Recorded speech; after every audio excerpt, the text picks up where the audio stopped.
s'agit de l'histoire de Gédéon, n'est-ce pas? Moi, je veux parler de l'autre histoire de Gédéon.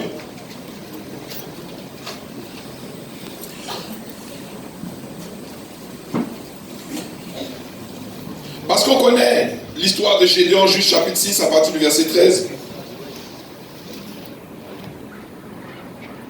À partir du verset 12 plutôt.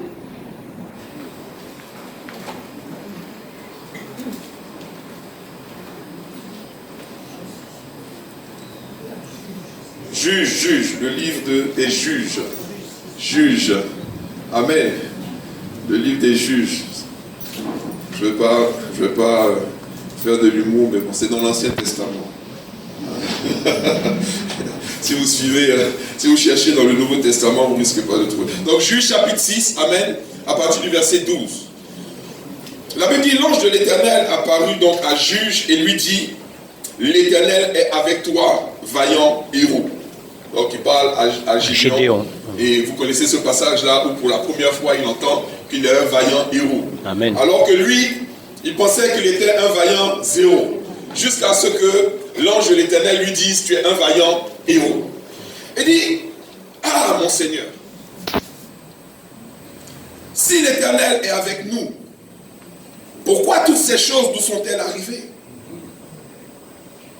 Tu dis que je suis un vaillant héros, tu es un ange de Dieu, tu viens me parler, mais si Dieu est vraiment avec moi, pourquoi est-ce que les mois sont difficiles? Pourquoi est-ce que le 10 du mois, je suis déjà à découvert? Pourquoi est-ce que la Covid a fait tomber mes affaires? Pourquoi est-ce que je suis dans des difficultés, je suis dans des problèmes? Et où sont tous ces miracles et ces prodiges dont on a entendu parler? Alléluia. Toutes ces grandes choses que Dieu a faites, on ne les voit pas. Quand ils disent, l'Éternel nous a fait monter hors d'Égypte, j'ai appris que Dieu nous avait fait sortir de l'Égypte et qu'il avait même ouvert la mer pour qu'on puisse traverser à sec. Mais aujourd'hui, je vis des situations, je vis une situation, je ne vois pas mes difficultés être renversées par des miracles. Amen, amen. J'entends qu'il y a quelques personnes qui expérimentent des miracles, mais moi personnellement, je crois que tu as dû te tromper quand tu m'as appelé vaillant héros. Maintenant, l'Éternel nous a livrés entre les mains de Madian, c'est-à-dire les mains de nos ennemis. La Bible dit au verset 14, l'Éternel se tourna vers lui et lui dit, Gédéon, va avec cette force que tu as. Amen, amen. Parce que je t'ai donné une force. Ceux qui auront cru. Amen. Chasseront les démons. Et il parle de miracles qui les accompagnent. Je dis souvent, quand vous accompagnez quelqu'un, vous marchez en même temps que la personne. Si vous marchez devant la personne, vous n'êtes pas en train de l'accompagner. Vous êtes en train de la devancer. Des fois, on ne fait pas très attention aux mots qui nous sont donnés. On dit, mais les miracles doivent m'accompagner. Mais bien entendu, si tu accompagnes, ils vont se produire au fur et à mesure que tu avances. Amen. Or, beaucoup veulent d'abord que les miracles les précèdent. Dieu n'a jamais dit les miracles vont te précéder. Il dit les miracles vont t'accompagner. Le Saint-Esprit nous accompagne. Amen. Il ne nous précède pas. Il ne nous suit pas non plus. Il marche avec nous. Donc c'est lorsque nous sommes en mouvement que nous voyons ces miracles se manifester. Mais si on attend que les miracles se manifestent avant de se mettre en mouvement, on peut attendre pendant des années. La vie de quelqu'un est en train d'être débloquée au moment où je suis en train de parler. Alléluia. Parce que la révélation apportée à ton cœur, les oppositions ne vont plus demeurer devant toi. Parce que tu vas comprendre que tu dois te lever et que tu dois marcher. Alléluia. Soyez forts dans la salle parce que je sens une véritable onction, c'est de guérison. Amen. Oh my God, je sens l'onction de guérison ici. Je sens que c'est un endroit où des cancers peuvent disparaître. Amen. Je sens que c'est un endroit où des miracles peuvent s'accomplir pendant que nous sommes en train de parler. Je vous dis, ce genre de manifestation arrive dans certains endroits qui sont véritablement consacrés à l'Éternel. Amen, amen. Et où l'Esprit se manifeste de manière puissante. Les gens disent, l'Esprit de Dieu est partout. Oui, l'Esprit de Dieu est partout. Mais il n'y a pas la même concentration de l'Esprit dans tous les endroits. Amen. C'est pour ça que quand vous avez besoin d'un miracle, vous n'allez pas en boîte de nuit. Est-ce que l'Esprit de Dieu est là-bas? Est-ce que l'Esprit de Dieu en boîte de nuit? Non. Mais il en boîte de nuit. Hein. Il n'est pas en boîte de nuit de la même manière qu'il est à l'église. Amen. Mais là, il est omniprésent. Ça veut dire qu'il est présent partout. L'Esprit de Dieu est en prison. L'Esprit de Dieu est dans les boîtes de nuit. L'Esprit de Dieu est dans les bars. Je vais vous dire quelque chose. Il y a des gens qui ont été convaincus de péché, de justice et de jugement en train de danser du Zouk Love, par exemple. Et il commence à pleurer, il laisse sa fille, mais qu'est-ce qui se passe? Parce que l'Esprit de Dieu, il peut te visiter là-bas, il est là-bas. Mais il y a des endroits où la concentration de la présence de l'Esprit est plus forte. Et que chacun d'entre nous, nous sommes le temple du Saint-Esprit. Donc on amène une certaine puissance. Mais on va le comprendre dans l'histoire de Gédéon. Donc Gédéon lui dit, ah mon Seigneur, avec quoi je vais délivrer Israël? Avec quoi?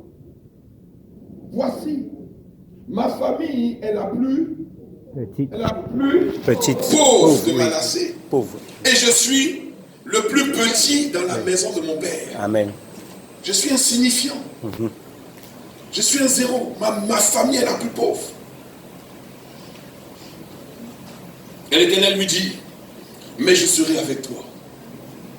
Même si tu es le plus petit de la famille la plus pauvre, si Dieu est avec toi, tu accompliras certainement des exploits. Amen. Tu n'as pas besoin d'avoir la majorité des gens avec toi. Tu n'as pas besoin de chercher à plaire à la majorité des gens. Tu as juste besoin d'être agréable à Dieu. Amen. Et si Dieu est avec toi, qui sera contre toi? Alléluia. Amen.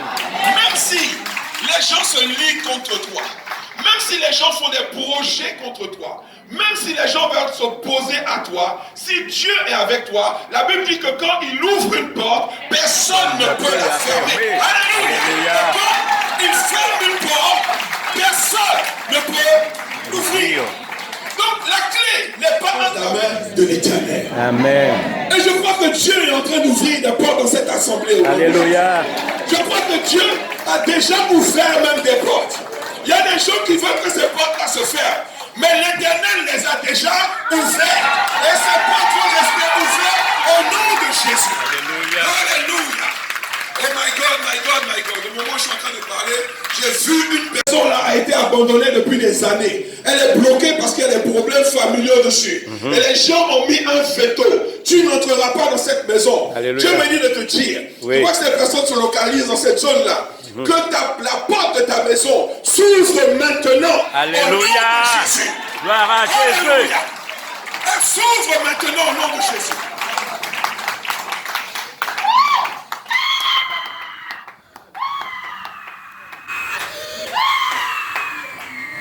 Vous savez, il y a des familles qui ne comprennent pas pourquoi ils sont les plus pauvres. Ils ne comprennent pas pourquoi c'est toujours dans leur maison qu'il y a des malheurs. Ils ne comprennent pas pourquoi c'est toujours leurs enfants qui ont des problèmes ou qui sont qualifiés de zéro. Quand Dieu va appeler Gédéon, il va lui dire, je t'ai donné une force et je veux que tu accomplisses quelque chose pour moi. Mais c'est l'autre histoire de Gédéon dont je vais parler, qui se trouve au verset 25. Parce que très souvent on lit ça, on ne lit pas le verset 25. Ah, le verset 25 est important. Amen. Dis à ton voisin, c'est important. C'est important. Alléluia. La Bible dit, dans la même nuit, je ne vous donne pas de temps parce qu'on est déjà dans Gédéon, donc. Dans la même nuit, c'est ce que vous voyez, n'est-ce pas? Dans la même nuit où l'ange lui dit, tu es un vaillant héros, tu vas avoir des victoires, tu vas faire de grandes choses. Dans la même nuit, la Bible dit, l'Éternel dit à Gédéon, qu'est-ce qu'il lui dit? On peut lire ensemble, très fort. Prends le jeune taureau de ton père et un second taureau de 7 ans. Renverse l'autel de Baal qui est à ton père et abat le pieu sacré qui est au-dessus. Dieu va révéler à Gédéon que dans la maison de son père, il se trouve un autel consacré à Baal et que sur cet autel, il y a une pierre qui ressemble à un pieu qui est déposée sur l'autel. Dieu va lui dire, je veux que tu ailles renverser cet autel. Pourquoi? Cet hôtel exerce une influence dans votre famille pour vous ralentir, pour vous empêcher d'avancer, pour vous bloquer. Vous savez, lorsque la Covid a commencé en France, j'ai pris la parole et j'ai dit, cette maladie-là, c'est pour empêcher les chrétiens de prier. Vous savez, les forces qui étaient arrivées au pouvoir, on travaille les démons, de l'obsession, maintenant, ça va devenir une forme d'oppression. De l'oppression, ça va devenir de la dépression. De la dépression, ça va évoluer, ça va commencer maintenant à vous faire régresser. C'est-à-dire que vous ne priez plus comme vous priez avant. Vous ne pensez plus comme vous pensiez avant. Vous n'avez plus la foi comme vous l'aviez avant. Ça, c'est l'œuvre du diable. Et de la régression, maintenant, ça va commencer à devenir la suppression. C'est comme ça que certains vont commencer à couper certaines relations, à ne plus aller à l'église, à ne plus lire la parole, à ne plus écouter la parole de Dieu. Et maintenant, le piège du diable maintenant va se refermer pour qu'un chrétien maintenant puisse maintenant être possédé. Amen. Il y a des gens qui pensent que le diable est là pour jouer. Le diable a une carrière internationale pour faire tomber les enfants de Dieu. Amen. Depuis Adam et Ève, dans le jardin d'Éden. Amen. Même ta famille, il connaît là le dossier de ta famille. Il sait quel est le problème de ta famille. Amen. Vous n'avez pas vu chez Abraham. Abraham, on dit il aimait les femmes de belle figure. N'est-ce pas? On mettait une femme de belle figure devant lui. Papa Abraham était dans tous ses états. Ça continue avec Isaac. Ensuite Jacob. Après on a vu David. David devait aller au combat, mais il était sur la terrasse. Mais l'influence du sang a fait qu'une femme était en train de prendre sa douche quelque part. Ses radars se sont allumés. Il a vu tout de suite que la femme était de belle figure. Il a fait venir la femme. Il a fait un enfant avec elle. L'enfant n'a pas tenu, il a fait un deuxième. Et Salomon. La grâce de Dieu a fait que par ses prières, Dieu a permis que Salomon puisse s'asseoir sur son trône à sa place. Amen. Mais l'influence du sang a fait que Salomon allait ramasser toutes les femmes de belle figure qui étaient dans le pays, jusqu'à 1000, pour pouvoir les emmener dans la maison de ton père. L'influence de ton sang, l'influence, tu courais bien, qui t'a arrêté. Cette influence-là, elle ne vient pas de Dieu, elle ne vient pas de celui qui t'a appelé.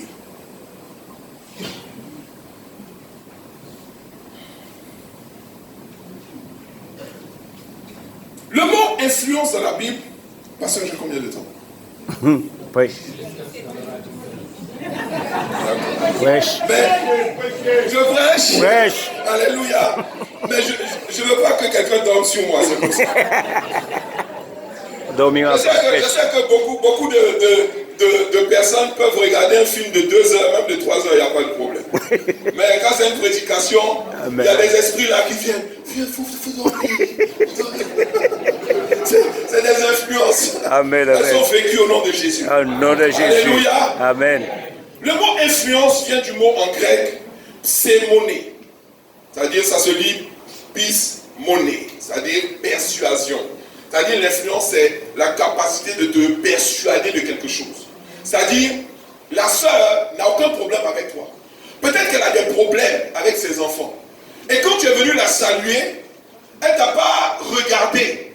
Elle était en train de se demander, mais comment je vais sortir de cette situation? Et puis, tu te fâches, tu continues ton chemin, tu dis, la sœur là, elle ne m'a même pas salué, elle se prend pour qui? Le diable va te persuader que la sœur est contre toi et qu'elle ne t'aime pas. Amen. Voilà un palabre qui va commencer dans l'église de Jésus-Christ de Nazareth. Tu es convaincu que la personne ne t'aime pas. Donc, le dimanche qui suit, comme tu es déjà persuadé que la personne est contre toi, toi-même dans ton attitude, tu vas venir vers elle, tu vas dire cette fois-ci-là, je vais voir si elle va me répondre ou si elle va faire comme si elle ne m'a pas vu.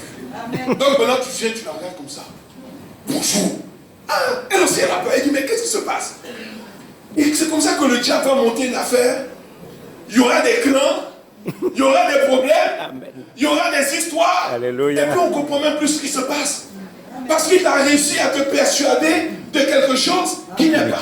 La Bible dit, quand tu es en colère, ne pêche pas. Règle le problème. Appelle ta soeur, tu dis vraiment je ne comprends pas. Tout à l'heure je t'ai salué, tu m'as ignoré. Non ma chérie, je ne t'ai pas ignoré. J'étais juste en train de penser à mon fils qui est malade. Oh ma chérie, vraiment? Est-ce qu'on peut prier ensemble pour lui? Voilà l'amour de Dieu qui va se manifester. Amen. Alléluia. Il y a ce qu'on appelle des influences démoniaques. Et il y a les influences qui viennent de Dieu. Les influences qui viennent de Dieu, et ça c'est l'atmosphère du réveil. Les influences du Saint-Esprit. Lorsqu'une église est sous l'influence du Saint-Esprit, nous sommes dans le réveil. Lorsqu'une église est sous influence de l'amour, nous sommes dans le réveil. L'amour, c'est l'influence de Dieu. Pas l'amour éros, pas l'amour philéo, l'amour agapé. Vous voyez l'amour agapé, l'amour de Dieu. C'est ça qui crée, qui est l'influence sous laquelle l'église de Dieu doit demeurer. Jésus a dit, je vous donne un nouveau commandement. Un commandement nouveau. Ce n'était pas dans les 10 commandements. Dans les 10 commandements, là, c'était non, tu ne voles pas, tu ne tues pas, tu ne fais pas ci, tu ne fais pas ça. Mais il n'y avait pas le commandement aimez-vous les uns les autres. Amen. Comme je vous ai aimé. Quel genre d'amour? L'amour qui ne soupçonne pas le mal. L'amour qui ne cherche pas son intérêt. Ah, ma soeur, il reste un dernier morceau là. Tu veux? Alléluia. L'amour qui est patient. L'amour qui est persévérant. Amen. L'amour qui croit tout. L'amour qui espère tout. L'amour qui supporte tout. Amen. Même si c'est vrai qu'on t'a ignoré, tu dis c'est pas grave. Le Seigneur est vivant, c'est parce qu'elle ne me connaît pas. Dieu va changer son cœur. Et tu lui dis bonjour de la même manière demain, et après-demain, et après-demain. Et tu vas savoir. Jésus a dit, quand vous allez vous aimer les uns les autres, c'est alors que vous serez mes disciples. C'est à ce moment-là que les gens du monde vont savoir que vous avez vraiment changé et que Dieu est vraiment parmi vous. Quand il y aura de l'amour. Il y a tellement peu d'amour dans le monde, tellement peu d'amour dans les entreprises, tellement peu d'amour dans les familles, que la plus grande stratégie même d'évangélisation, c'est l'évangélisation par l'amour. Quand les gens, lorsqu'ils viennent à l'église, sont accueillis avec le sourire. La personne dit, mais où est-ce que je suis? On dirait que je suis déjà au paradis. Amen. Parce que le royaume de Dieu est rempli de personnes qui manifestent l'amour. Il dit, parmi la foi, l'espoir, l'espérance et l'amour, le plus grand, c'est l'amour. Vous savez pourquoi? Parce qu'on n'a pas besoin de ta foi au ciel. On n'a pas besoin de l'espérance au ciel. Si tu es au ciel, tu vas espérer quoi encore? Si tu es au ciel, tu vas manifester quel genre de foi? Personne n'est malade au ciel. Mais la seule chose qui va demeurer au ciel, c'est l'amour. Amen. Donc c'est la seule chose qu'on va te demander pour pouvoir entrer dans le royaume de Dieu. Pourquoi? Parce que Dieu lui-même est amour. Amen. Alléluia. Donc au lieu de se laisser influencer par les mauvais esprits, par la mesquinerie, par les cancans, par les ondits, les ragots, les racontards, par les gens qui savent toujours qu'est-ce qui ne va pas chez l'autre, par quoi il est passé. Lui, chez lui, c'est comme ça, c'est comme si c'est comme ça. Manifestez de l'amour. Soyez influencés par l'amour. Soyez influencés par le Saint-Esprit. Et nous allons vivre le réveil. Et un réveil qui ne s'arrêtera jamais. Amen. Même si autour de nous ça sèche, le réveil va continuer de se manifester. Pourquoi? Parce qu'il y a l'amour et il y a l'esprit. Amen. S'il y a un sentiment que le diable ne comprend pas et ne connaît pas, c'est l'amour. Amen. Le diable ne connaît pas l'amour. Si le diable dit qu'il t'aime là, il ne t'aime pas vraiment. Et c'est ça le problème. La Bible dit que l'iniquité sera tellement accrue que l'amour du plus grand nombre se refroidira. Mais c'est quoi ensuite? Il dit quoi? C'est ceux qui vont persévérer jusqu'à la fin. C'est-à-dire ceux qui vont aimer jusqu'à leur dernier jour. C'est eux qui seront sauvés. Amen.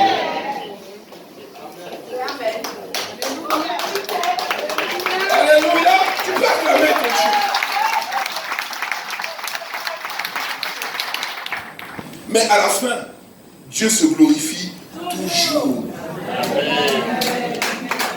Si tu le crois, dis Amen, Amen, Amen. Si tu le crois, acclame ton Dieu. Alléluia. Et bénis-le. Pour les transformations et les changements qu'il va apporter dans ta maison et dans ta famille, quand tu vas manifester l'amour. Quand les gens, quand ça commence à devenir la guerre, ça commence à devenir des conflits, tel frère et telle soeur s'associent pour attaquer l'autre, et on vient raconter que l'autre a dit ci, que l'autre a dit ça, tu invites tout le monde. Tu fais un repas, tu les bénis, tu dis merci Seigneur, tu les embrasses, tu leur dis Dieu vous aime, et moi aussi je vous aime. Chacun d'entre vous, vous êtes mes frères et vous êtes mes soeurs. J'aime mes frères de l'église et je vous aime autant. Et je veux voir la gloire de Dieu se manifester dans notre famille. Mettons le diable en dehors de notre famille. Est-ce que vous n'êtes pas fatigués qu'il mange nos enfants, qu'il mange nos petits-enfants, qu'il mange nos foyers, qu'il mange nos couples, qu'il mange nos mariages? On veut te mettre dehors. Mais la seule manière de mettre le diable dehors, c'est d'être influencé par le Saint-Esprit. Et le fruit de l'Esprit, c'est l'amour. Amen.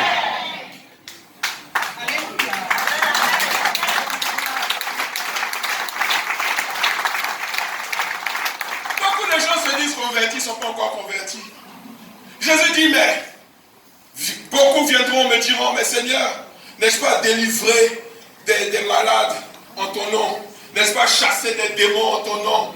J'ai chassé en pile démons, j'ai chassé, j'ai fait le ministère, j'ai gagné l'île et tout. Il dit, mais je vous dirai, arrière de moi, Je ne vous ai jamais connu. car je ne vous ai Jamais connu. Parce que la Bible dit que même si tu parles en langue, même si tu pries jusqu'à déplacer les montagnes, même si tu ressuscites les morts, si tu n'as pas d'amour, cela ne sert à rien.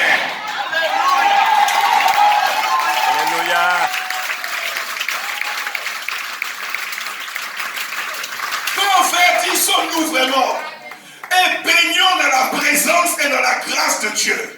Une fois que la grâce de Dieu, la gloire de Dieu s'est installée dans un endroit, parce qu'il y a l'amour, parce qu'il y a l'esprit, parce qu'il y a la foi, parce que entre ces personnes-là, il n'y a plus le diable qui vient semer son venin. On n'est plus dans la phase de la soustraction ou de la division. Quand vous arrivez là, vous entendez soustraction, division, soustraction, division. La croix, c'est un signe aussi. La croix, c'est deux bâtons. Vous avez un bois vertical et vous avez un bois horizontal. Quand vous prenez l'horizontal seulement, ça fait quoi? Ça fait moins. Et quand vous penchez un peu l'horizontal, ça fait quoi? Diviser. Mais si vous mettez le vertical et l'horizontal, ça fait quoi? Plus. Et si vous penchez un peu, ça fait multiplication. Ce que notre frère nous disait tout à l'heure. Le diable vient pour égorger, pour voler, pour détruire, pour dérober. Alléluia. Mais Christ est venu afin que nous ayons la vie et que nous soyons dans l'abondance. Le diable vient pour soustraire et pour diviser. Jésus vient pour additionner et pour multiplier. Et il dit, lorsqu'il parle de son joug, il dit prenez mon joug. En réalité, le joug dont on parle, c'est une influence. Parce que le joug, en fait, c'est un attelage qu'on met autour du cou du bœuf, okay, qui va labourer la terre. Okay? Ça pèse sur lui. Quand la Bible dit que l'onction brise le joug, en réalité, vous devez comprendre, c'est quand l'animal, le bœuf mange, il s'engraisse, il grossit. Parce qu'il mange bien, il mange quoi? La parole. La parole, la parole. Et cette graisse-là va faire grossir son cou. Jusqu'à un moment, le joug ne peut plus tenir et le joug va éclater. Et Jésus dit, moi mon joug, c'est pas comme le joug du diable. C'est un joug qui est doux et léger. Un joug qui te garde dans la paix. C'est le joug de l'amour. C'est le joug du pardon. C'est le joug de la réconciliation. C'est le joug véritablement de l'amour. Pas celui des guerres. Alléluia. Je veux terminer mon message quand même. La Bible dit dans Actes chapitre 10, verset 38, aussi, en parlant d'influence toujours. Vous connaissez Jésus de Nazareth qui allait de lieu en lieu, guérissant tous ceux qui étaient sous l'empire du diable. Pourquoi empire est traduit par influence? Parce que c'est le même mot en grec. Saïmoné. Tous ceux qui sont sous l'influence du diable ont besoin d'être délivrés, ont besoin d'être guéris. Vous pensez que le diable vient seulement pour créer des histoires dans votre famille? Non. Il vient pour injecter la mort. Ce que Jésus nous a montré dans Jean chapitre 10, verset 10, qu'on a cité tout à l'heure, c'est un processus de destruction. Amen. Il dit, le voleur ne vient que pour dérober. Au début, là, dérober, ça veut dire qu'on prend à ton insu. Dérober, c'est rien.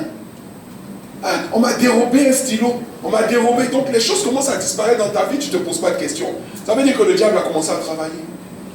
Mais ce n'est pas encore violent. Mais il veut arriver à la violence. Parce qu'après avoir dérobé, il fait quoi? Égorger. Il égorge. Mais tu vas dire, égorger là, c'est grave. Non. Égorger, il y a plus que ça. Parce que Jésus a dit, ayez peur, n'ayez pas peur de celui qui peut vous donner la mort. Mais ayez peur plutôt de celui qui, après la mort, peut encore continuer de vous poursuivre. Peut encore exercer son autorité sur votre vie. Et la Bible dit ici qu'il vient pour dérober, égorger et faire quoi? Et détruire. Amen.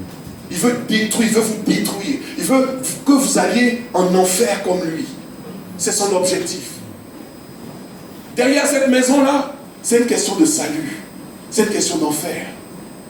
Derrière ce petit problème-là, c'est une question de salut, c'est une question d'enfer. Le diable n'est pas intéressé par la maison. Il n'est pas intéressé par vos problèmes-là et ce genre de choses. Il est intéressé par ton âme. Amen. La Bible dit que même si tu récupères toutes les maisons de la famille, mais si tu dois le faire au prix de ton âme, qu'est-ce que tu vas donner en échange de ton âme? Amen, amen. Or, il y a une manière de faire fuir le diable. Confiez-vous en l'Éternel et résistez au diable. Et il fera quoi? Il s'enfuira lui-même. Il s'enfuira lui-même. Il s'enfuira loin de vous. Il s'enfuira loin de votre famille. Il s'enfuira loin de vos enfants. Quel évangile on peut prêcher à nos enfants quand on rentre dans des combats comme ça? Il vous voit, vous disputez, vous chamaillez. Il vous entend en train de parler avec telle soeur, contre tel frère au téléphone. Après, tu lui dis, chérie, il faut t'habiller, tu vas m'accompagner à l'église. Quelle église? Amen, amen. Tu parles de quoi? Il a dit non, le puits là c'est pour nous, je laisse pas. Ça c'est le puits, c'est dans ma famille, depuis des générations. Ça jamais, c'est sur mon corps mort que ce puits là va partir. Après tu dis, il dit, maman, j'ai mon ami là qui m'a pris mes 20 euros, il ne veut pas me rembourser. Tu dis non, il faut laisser tomber 20 euros au sérieux. Il va dire non, jamais, je ne laisse pas.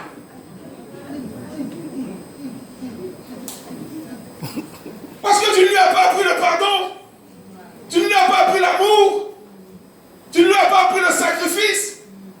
Il vit sous une influence parce que tu permets à cette influence-là de se manifester dans ta maison, de se manifester dans ta famille. Comment dans certaines familles même, des cousins ne peuvent même pas se saluer. Amen. Des cousins. Amen, amen. C'est le même sang qui coule dans vos veines.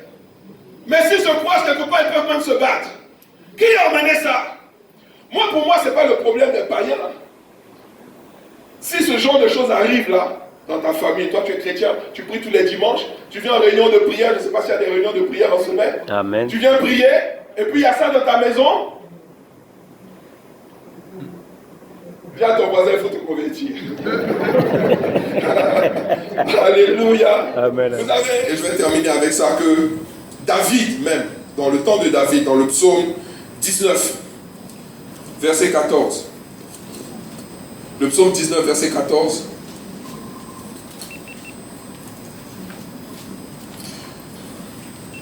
Psaume 19, verset 14. Extraordinaire. Vous avez maintenant deux là qui vont se lever, Ananias et Saphira. Amen. Ils disent, nous aussi on aime les gens.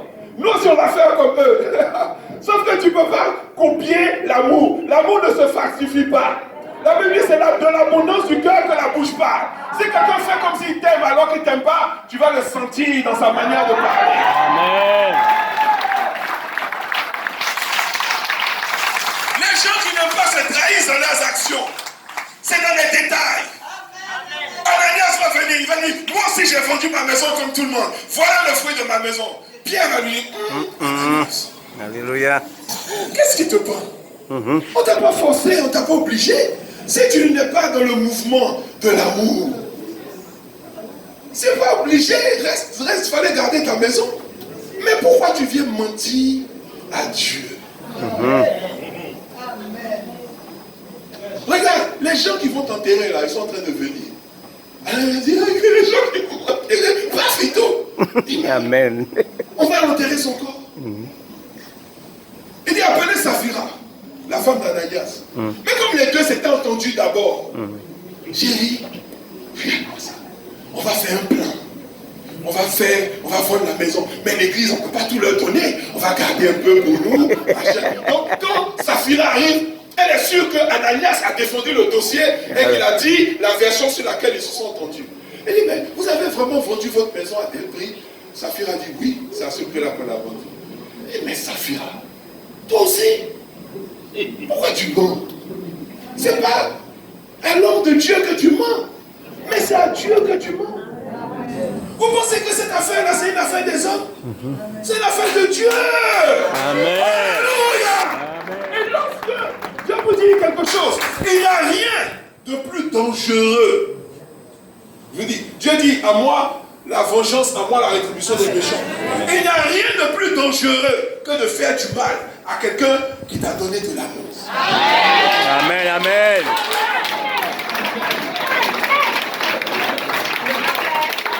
Si vous ne m'avez pas essayé, il dit, mais je dis ma famille, je vous aime. Vous voulez me spolier? Spolier. Prenez tout ce que vous voulez. Ma consolation est en l'Éternel. Le Saint-Esprit est le consolateur. C'est lui qui va me consoler. Je vous dis, ils m'ont fait 2 jours. Quand on dit, non, c'est bon. On a bien réfléchi.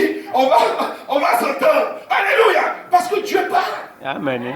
Dieu parle. Dieu va te dire, hey, ce que tu veux faire, fais attention. Vous avez entendu, Abraham est parti dans un pays. Il a dit, sa femme n'est pas sa femme, c'est sa soeur. Le roi dit, non, la femme, elle est trop jolie. Comme il aimait les femmes de belle figure, donc c'était une femme de belle figure, il dit, non, je vais la prendre. Il l'emmène dans sa chambre. Dieu dit, tu touches à cette femme-là, tu meurs. Amen. C'est pas, on ne discute même pas. Tu touches à cette femme, tu meurs. Il fait appeler Abraham, il dit, mais Abraham, qu'est-ce que tu fais vous là? La femme qui est là, c'est pas ta soeur, c'est ta femme. À cause de toi, Dieu m'a menacé la nuit. Il m'a dit, si je la touche, je vais mourir. Il dit, pardon, prends ta femme, il faut partir. Ouais. Vous pensez que Dieu ne parle pas? Nous on parle, non? Dieu parle. Ce que Dieu te demande, ce n'est pas de parler. Il dit, l'Éternel combattra pour toi. Amen. Mais toi, garde le silence. Amen. Manifeste l'amour. Amen. Manifeste l'amour. Laisse Dieu faire ton palais. Laisse Dieu descendre dans la maison de la personne à minuit. Toi, tu dis quoi? Tu veux prendre le bien de ma fille? Oh my God! Alléluia! Alléluia! Dieu est plus puissant que toi pour régler les problèmes. Amen. Mais toi, ce qu'il te demande, c'est de manifester de l'amour. Que le nom du Seigneur soit béni, que son nom soit exalté, que son nom soit magnifié. Alléluia. Amen. Alléluia. Alléluia. Alléluia. Alléluia. On va lever les mains vers le ciel.